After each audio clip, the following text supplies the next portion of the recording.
كنتم خير أمة أخرجت للناس تأمرون بالمعروف وتنهون عن المنكر وتؤمنون بالله.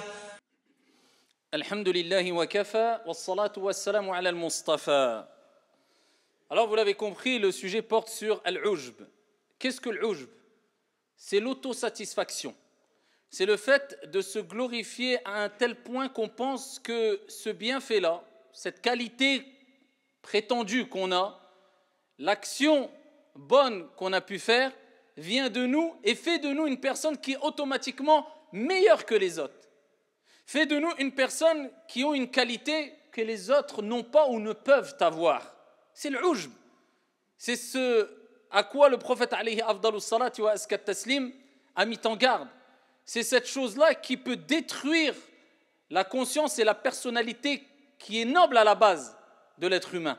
C'est ce qui va pousser la personne à l'orgueil, à la vantardise et automatiquement à faire fuir les gens. Car une personne qui est considérée ou qui est connue comme étant une personne qui se vante, une personne qui est satisfaite d'elle-même de jour comme de nuit, qui ne se fait aucun reproche intérieurement, pensant que ça y est, c'est quelque part l'élu, le saint par excellence, bah celui-là ne fera que fuir les gens, ne fera que faire fuir les gens, contrairement à la personne modeste. On sait très bien que plus la personne est modeste et plus elle attire.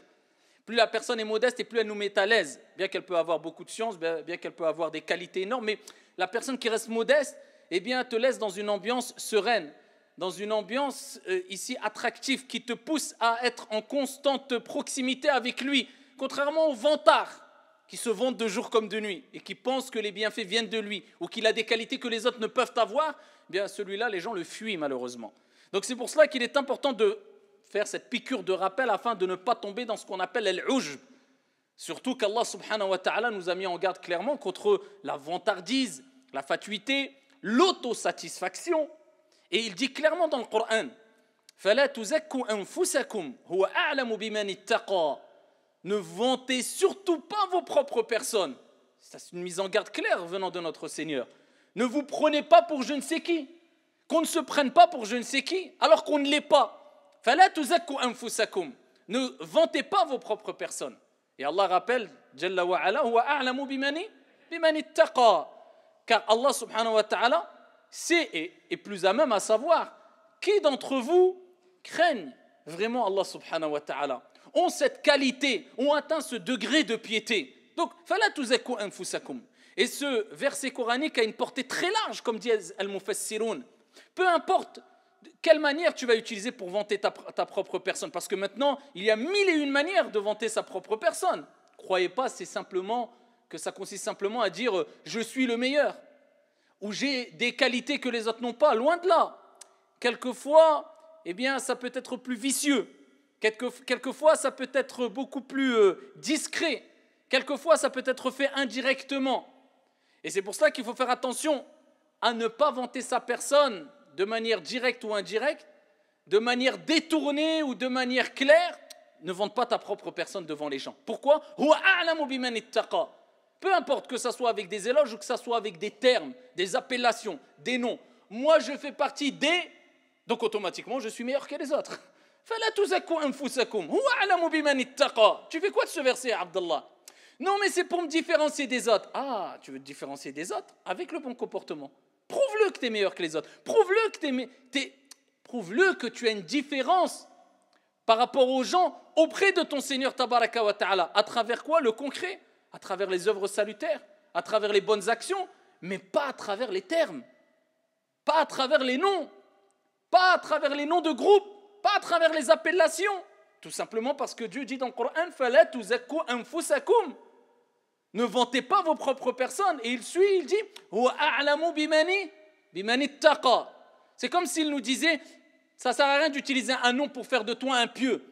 Parce que ce nom-là va te pousser à vanter ta propre personne. Dieu sait vraiment qui le craint le plus, qui atteint ce degré de piété qui satisfait ton Seigneur. فَلَا تُزَكُّوا أَنفُسَكُمْ هُوَ أَعْلَمُ بِمَنِ اتَّقَى. Et si on avait compris cela, wallahi, qu'il n'y aurait pas toutes ces appellations aujourd'hui, toutes ces étiquettes qui permettent à certaines personnes de se donner bonne conscience. C'est bon, j'ai ce nom-là, cette appellation, c'est bon. Voilà, je suis rassuré dans mon fort intérieur. tu glorifies ta propre personne. Tu es qui, toi, ya Abdallah? Qui tu es pour glorifier ta propre personne? C'est Dieu qui glorifie qui il veut, quand il veut. Allah tabaraka wa ta'ala, il sait ce qu'il y a dans nos poitrines. Et il lit dans les cœurs. Nous, en tant qu'être humain, on ne peut lire dans les cœurs. On ne peut lire dans les poitrines. On n'a pas un matériel, on n'a pas une machine pour savoir est-ce que l'intention d'un tel est bonne ou mauvaise. On ne peut savoir si la personne est acceptée ou ses œuvres sont acceptées auprès de Dieu ou non. On ne peut savoir si la personne sera pardonnée par Dieu ou non. On ne peut savoir si la personne, en la nommant, elle est au paradis ou en enfer. Donc toi, occupe-toi de ton âme. Occupe-toi de la purification de ton âme. Et non pas de vanter ton âme. C'est ce qui nous est demandé.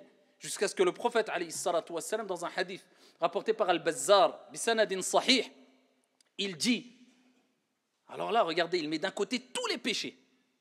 Et de l'autre côté, il met l'ujb. Il dit, si vous ne commettiez pas de péché, si vous ne commettiez pas de péché, vous imaginez, là, il met d'un côté tous les péchés, hein. Et Dieu sait combien sont nombreux les péchés et comment on peut tomber facilement et rapidement, non pas dans les petits, mais même dans les grands péchés. L'être humain, il est très faible. Reste sur tes gardes. Et au lieu de te vanter, purifie-toi. Purifie ton âme. Tazkiyatun nafs, c'est la purification de l'âme. Au lieu de la vanter. Je mentionne ce terme-là, at-tazkiya, dans le sens de vanter l'âme, là, cette fois-ci. D'un côté, il met les péchés, de l'autre côté, il met l'ujb. L'autosatisfaction. Moi, je suis. Je. Vous savez que le je, c'est ce qui a été utilisé beaucoup par Iblis. Ana khayrun minhu. C'est ce qui a fait de lui qu'il a été banni du paradis. Ana khayrun minhu. Il a vu Adam alayhi salam. Il a dit, mais Allah, moi je suis je. Ça c'est dangereux le je. Répétez beaucoup le je. Ana khayrun minhu. Moi je suis meilleur que lui. Qui t'a dit que tu étais meilleur que lui? Il a fait un qiyas, analogie. Khalaqtani min nar wa khalaqtahu min tin. Tu m'as créé de feu et tu l'as créé de tu m'as créé de feu et tu l'as créé d'argile. Analogie. Comme certains, quand tu dis mais qui te dit que tu es meilleur que les autres? Allah il dit qu'un groupe ne se raille pas d'un autre groupe, peut-être l'autre groupe est meilleur qu'eux. Pourquoi tu rentres dans un groupe, dans une case, dans un cadre, dans le groupe? T'es musulman, huwa sammakumul muslimina min qabl. Khalas intaha al-kalam wa qudiya al-amr. Eh bien, il y a des gens qui disent moi je suis meilleur. Pourquoi? Parce que, et ils rentrent dans des analogies. Parce que moi je me différencie de ceci, cela, analogie qui vient de je ne sais d'où. Iblis, il a donné l'analogie. Moi tu m'as créé de feu et lui tu l'as créé d'argile. Et qui te dit que le feu est meilleur que l'argile? Qui lui a dit que c'était meilleur le feu que l'argile? Ana khayrun minhu. Tu m'as créé de feu, fausse analogie. Je l'a poussé à l'orgueil, et l'a poussé à la rébellion, et l'a poussé à être banni du paradis, qu'Allah Jalla wa Ala nous en préserve. Attention, ça va loin. Ça pousse à l'orgueil, ça pousse à la jalousie, ça pousse à la destruction, ce jeu excessif. Le prophète, alayhi salatu wassalam, et je reviens dans le hadith de Al-Bazzar, il dit, si vous n'aviez pas commis de péché, j'aurais craint pour vous quelque chose de plus grave. Subhanallah, vous ne commettiez pas de péché. J'aurais craint pour vous quelque chose de plus grave que tous ces péchés, tous les péchés. Il dit à 2 reprises, al-ujb, al-ujb, al-ujb, al-ujb. L'autosatisfaction, l'autosatisfaction. Comme s'il nous disait que c'est le pire ou parmi les pires des péchés. L'autosatisfaction.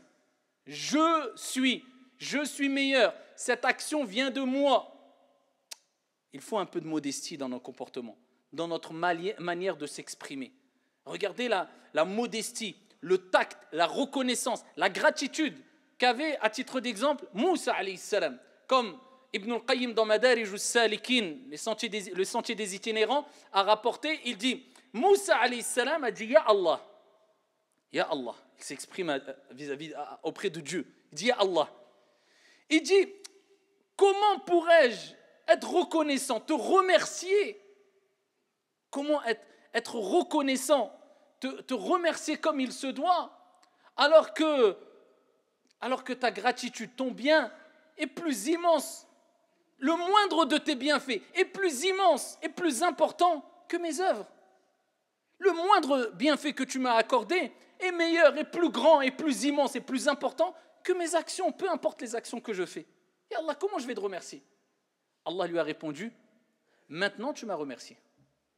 Allahu Akbar. Il dit là maintenant, avec ta parole, maintenant tu m'as remercié. Quand il a reconnu que peu importe le nombre d'actions qu'il fait, le moindre bienfait que Dieu lui a octroyé, lui a donné, lui a apporté, lui a accordé, est plus grand et meilleur que toutes les actions réunies que tu peux faire. Quand tu te rends compte de cela, quand tu prends conscience de cela, ça te pousse à la modestie et à la véritable reconnaissance vis-à-vis de ton Seigneur Tabaraka wa Ta'ala. À ce moment-là, tu as remercié Allah Jalla wa Ala. Contrairement à celui qui est autosatisfait de lui-même, qui a cette autosatisfaction toujours. Ibn al-Mubarak, rahimahullah ta'ala, on l'a interrogé sur qu'est-ce que l'autosatisfaction, l'ujb. Il dit, c'est de penser que tu as quelque chose ou une qualité ou des qualités que les autres n'ont pas. Comme si toi, tu étais quelque part unique. Toi, tu as des qualités, certes, que ton frère ou un frère peut-être n'a pas, mais peut-être que tu penses qu'il ne les a pas alors qu'il les a. Et même s'il ne l'a pas, mais des milliers de personnes ont des qualités comme toi, tu les as même meilleures que toi. Tu es qui par rapport à ces milliards d'êtres humains qu'il y a sur la surface de la terre? Tu es qui par rapport aux anges? Tu es qui par rapport aux prophètes? Tu es qui par rapport à Allah subhanahu wa ta'ala? Comment tu veux t'élever? Jusqu'où tu veux t'élever, Abdallah? Alors soit, il y a des moments où mettre en avant sa qualité, ses actions, il n'y a pas de mal. Même quelquefois c'est demandé. Il y a des moments, comme le prophète l'a fait, comme les prophètes et les envoyés l'ont fait à certains moments. Mais il ne faut pas se tromper entre eux. Être satisfait de ce que tu as fait en reconnaissant que c'est une grâce divine. Ça vient, tu as fait des prières, tu as donné des aumônes, tu reconnais que ça vient de la part de Dieu. C'est at-tawfiq min Allah azza wa jalla. C'est ton Seigneur qui t'a assisté, qui t'a aidé, qui t'a permis de faire cette action, sans t'en vanter et prétendre que tu es meilleur que les autres. Et glorifier, vanter ta personne comme si tu étais, ou en prétendant que tu es meilleur que les autres, sans aucun intérêt. Faut savoir distinguer les choses. Et il y a le cas où tu le fais parce qu'il y a vraiment un intérêt de le faire, et c'est demandé de le faire, et parce qu'il y a un bien visé à travers cela. Toi, tu ne veux pas le faire, mais tu dis, c'est vraiment pour atteindre cette chose-là qui nous est demandé d'atteindre que je le fais. Sinon, je ne l'aurais pas fait. Maintenant, après, c'est entre toi et Dieu. Comme le prophète alayhi salatu wassalam a dit, je suis le meilleur des enfants d'Adam. Il a dit, je suis le meilleur des enfants d'Adam. Le premier qui va sortir de sa tombe, le premier qui va frapper et ouvrir la porte du paradis, le premier. Et il dit ensuite, et je suis la personne qui craint le plus son Seigneur Tabaraka wa Ta'ala. Il l'a dit, pourquoi? Parce qu'il se vantait, il se prétend. Non, parce qu'il y avait intérêt, c'était le plus modeste des hommes. Mais il y avait intérêt de le faire pour remettre les pendules à l'heure à un certain moment, dans un certain contexte. Youssouf alayhi salam, il a demandé, il a dit, fais de moi une personne responsable, ici, des choses qui concernent des terres du peuple, etc. C'était lui quelque part le ministre de l'économie. Eh bien, ensuite, il termine en disant « Inni hafizun alim ». Je suis quelqu'un, quelque part, dans le sens d'intègre et de savant. Un bon protecteur, un bon gardien. Donc, il rappelle des qualités. Mais parce qu'il a intérêt de les rappeler, pour convaincre, et parce qu'il savait qu'il fallait convaincre pour avoir cette responsabilité dans l'intérêt général. Il y a des moments où il n'y a pas de mal de le faire. Et comme on peut donner plusieurs exemples. Mais quand tu sais qu'il n'y a pas d'intérêt de le faire, si ce n'est de t'élever devant les autres juste pour satisfaire ton ego ou ton âme, eh bien là c'est dangereux. Jusqu'à ce que le prophète alayhi salatu wassalam a mis en garde sur le fait de faire trop les éloges des personnes. Devant eux, reconnaître les qualités d'une personne et le bien qu'une personne t'apporte, il faut le faire. Il faut être reconnaissant vis-à-vis de cette personne qui t'apporte ce bien-là. Le prophète alayhi salatu wassalam, il dit, celui qui n'est pas reconnaissant vis-à-vis des gens, il n'est pas reconnaissant vis-à-vis d'Allah. Mais trop glorifier une personne devant lui, c'est mauvais. Et si tu es amené à le faire, eh bien tu dois dire certaines paroles qui relèvent de la sunna prophétique, comme وَلَا أُزَكِّ عَلَى اللَّهِ أَحَدًا أَحْسَبُهُ كَذَلِكَ وَلَا أُزَكِّ عَلَى اللَّهِ أَحَدًا. Je l'estime ainsi. Voilà, tu rajoutes cette parole. Un tel est bien, un tel est bon, un tel a fait des bonnes choses, un tel. Mais rajoute ça. Allahu a'lam, est-ce que c'est accepté? C'est accepté auprès d'Allah? Allahu a'lam. Donc toi tu dois rajouter quoi? أَحْسَبُهُ كَذَلِكَ وَلَا أُزَكِّ عَلَى اللَّهِ أَحَدًا. Je l'estime ainsi. Moi, je pense qu'il est comme ça. Et je ne vante personne auprès d'Allah tabaraka wa ta'ala ou au-dessus d'Allah jalla wa ala ou à la place d'Allah subhanahu wa ta'ala. Wala uzakki ala Allah ahada. Et la personne qui reçoit des éloges, il y a des règles. On te glorifie, qu'est-ce que tu dois dire? Le prophète alayhi salatu wa sallam nous a dit de dire Allahumma la tu'akhidhni bima yaqulun. Ya Allah, ne me saisis pas ou ne me punis pas pour ce qu'ils ont dit. واجعلني خيرا اللهم لا تؤاخذني بما يقولون واغفر لي ما لا يعلمون. Et pardonne-moi pour ceux qui ne savent pas. Regardez la modestie. On te glorifie, tu dis Allah, ne me châtie pas pour ce qu'ils disent. Et pardonne-moi pour ceux qui ne savent pas. Parce que toi, on te glorifie, mais ils ne savent pas. Tu vas glorifier qui? N'importe quelle personne que tu glorifies, sache que quand personne le voit, il va faire sûrement plus de péchés que quand les gens le voient. Et dans tous les cas, qu'il le voit ou pas, il fait des péchés. Tout le monde. Donc, il te doit, c'est un impératif de dire pardonne-moi pour ceux qui ne savent pas. Et tu termines avec « Allah, fais de moi une personne meilleure que ceux qu'ils pensent de moi ». Voilà. Ça, c'est pour t'habituer à vivre toujours avec la modestie, at-tawadu', et sans te prétendre pour être je ne sais qui. Et pour terminer, ne vous trompez pas aussi. Parce qu'il y a des autres personnes, je vous avais dit en introduction, des gens rentrent directement ou indirectement dans le ujb. D'accord? Il faut faire bien la part des choses entre être satisfait en reconnaissant que ça vient de Dieu, être satisfait, mais en voulant écraser les autres. Faites bien la distinction, ce n'est pas toute personne qui met en avant une qualité qui est tombée dans le ujb. Hein? Mais pour terminer, une chose importante, des gens tombent indirectement d'une manière vicieuse dans al-ujb. Par exemple, vous allez voir devant tout le monde, alaniya, ouvertement, devant tout le monde, qu'est-ce qu'ils vont dire quand ils parlent de leur propre personne? Moi, je suis un pécheur égaré, prenez pas en considération, je suis juste une poussière, moi je suis rien du tout, moi je suis... Ça, c'est parmi peut-être les plus hauts degrés de l'ujb. Pourquoi? Parce qu'on sait très bien qu'à partir du moment où tu dis ça devant les gens ils vont dire quoi? Oh, masha'Allah, lui, il est masha'Allah. À lui, Allah il dit je suis rien, je suis une poussière, je suis... Et il y a des gens qui exagèrent. Je me souviens d'une personne, une fois, j'avais croisé à Médine devant la mosquée du prophète.